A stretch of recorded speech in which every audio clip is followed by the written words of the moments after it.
大家好，我是蔡主婷。今天分享一下我老公说是他吃过上千份拌黄瓜中最灵的一个做法。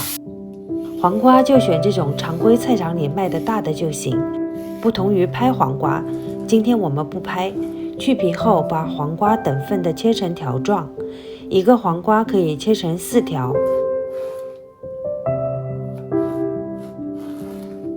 把等份的黄瓜条上的籽给切掉，你可能会疑惑为什么要切掉，后面我再说。去掉黄瓜籽后，直接切成最后要拌的黄瓜片，大小按自己的喜好，当然别太大就行。拌之前我们先来点盐，把黄瓜腌一下，拌均匀放旁边。准备一些拌汁用的料，蒜、生姜切成片，小绿椒和小米椒切碎，量都不用大，按视频上的数量即可。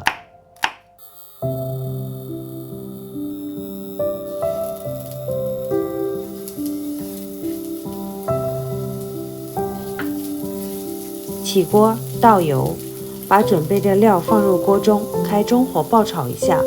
这个步骤很快，最多炒15秒后倒入酱油1勺，醋半勺，继续翻炒一下，最后倒入花椒，翻炒一下就可以了。把炒好的拌料倒入小碗中冷却一下，不能立刻倒入黄瓜盘里，因为这个时候如果倒进去，黄瓜就直接变熟了。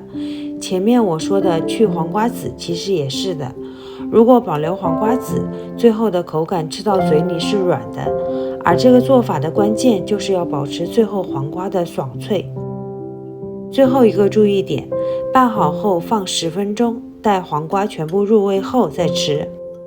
黄瓜是我们家吃的最多的菜，没有之一。我老公更是号称吃遍世界各地的黄瓜，他能肯定这样的做法，我想至少不差。希望你们喜欢这期视频，我是蔡主婷，我们下期再见。